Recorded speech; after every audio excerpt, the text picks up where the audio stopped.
Found across the western North Atlantic is one of the most mysterious and notorious stretches of water on the planet. It's a place that isn't geographically official, yet it is known around the world, especially by pilots and sailors. It is no other than the Devil's Triangle, or as it's more commonly known, the Bermuda Triangle. I remember watching documentaries and YouTube videos about this stretch of water as a kid and being unbelievably terrified of it. Some 50 ships and 20 planes have gone missing in this particular region for seemingly unknown reasons. Some theories blame their disappearance on rogue waves, some on giant methane bubbles, some claim it's aliens or a portal to a different universe, or most likely it's because the compass in this region does not point towards the magnetic north but towards the true north. This strange phenomenon leads to confusion in navigation, which results in ships and planes getting lost. The triangle stretches from Florida to Puerto Rico to Bermuda, hence the name. Now, most people are familiar with the Bermuda Triangle, but what about Bermuda itself? It's an extremely interesting and unique place for many different reasons. Most people probably only know it as a super rich tax haven island, as well as its infamous connection to the Bermuda Triangle, but that's probably it.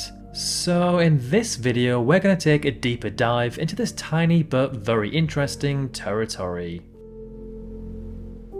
So found quite literally in the middle of nowhere, you'll find the island territory of Bermuda. The closest landmass to the territory is Cape Hatteras in North Carolina, some nearly 1,000 kilometers away. Some 1,200 kilometers southwest of Bermuda is where you'll run into the closest Caribbean island.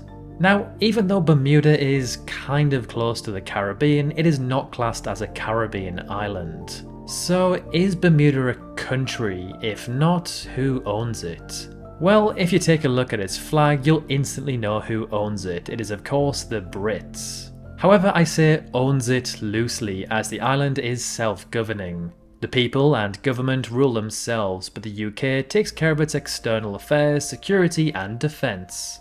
The territory is absolutely tiny. It covers an area of just 54 kilometers squared, which if its own country would rank it as the 5th smallest on Earth. It's over double the size of Tuvalu, but just smaller than San Marino. The territory is an archipelago consisting of around 138 islands, with 7 of them being classed as its main islands. The territory has a very interesting shape. It kind of looks like a fishing hook, right? So across this 54 kilometers squared, there are 64,000 people who call Bermuda home. This gives us a population density of around 1,200 people per kilometer squared, which makes it a very densely populated territory. In fact, the 12th most densely populated territory on the planet. But what makes this island so special and famous is its enormous wealth. According to the World Bank and UN, Bermuda is the 4th richest place on Earth in terms of GDP per capita, at around $120,000 US. The territory is especially attractive for people with money, as the people and companies of the island do not pay tax. Hence why, even though the island is so small, there are so many large companies and corporations based there, especially those in insurance and finance. Bermuda being home to so many rich people, as well as it having to import literally everything across to the middle of nowhere, has therefore led to the island gaining a notorious title in many rankings and indexes, as the most expensive place in the world to live. The capital city of the island is Hamilton, which is known to be especially expensive. Now, speaking of money, what currency do you think is used on the island? Maybe the British pound or US dollars? Well, no, the territory actually has its own currency, the Bermuda dollar, which is pegged to the US dollar 1-to-1. However, although the US dollar is not an official currency, it is used interchangeably on the island. Although incredibly small both in terms of size and population, its economy is impressively large.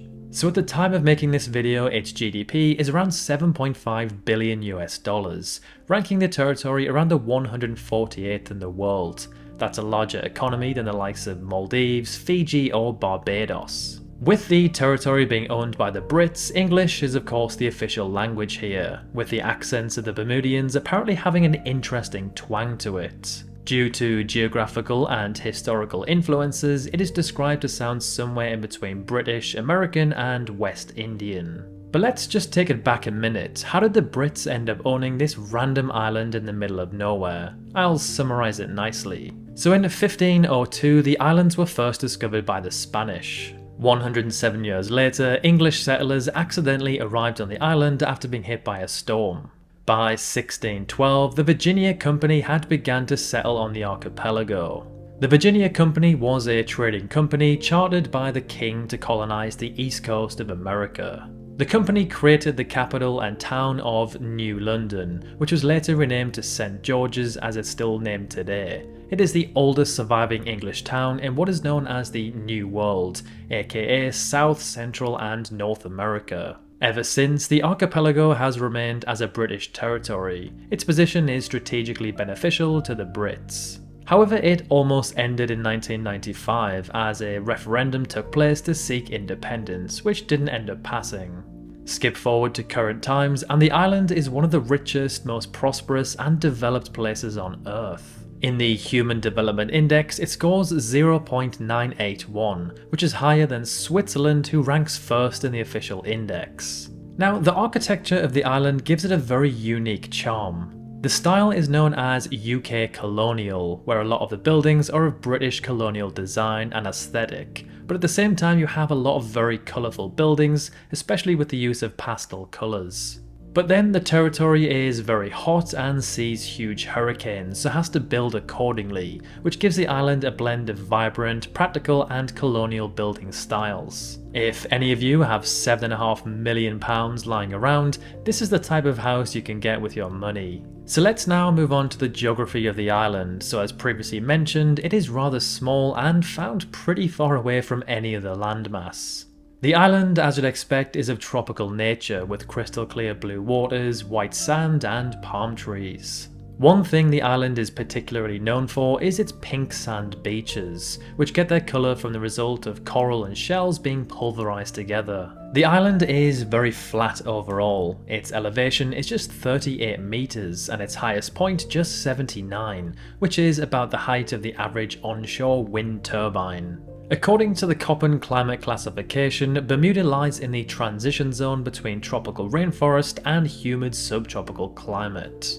Its summers are hot and humid, while its winters are mild to semi-warm. So its climate sounds very desirable and livable. Well, that's if you don't take into account the hurricanes it sometimes receives.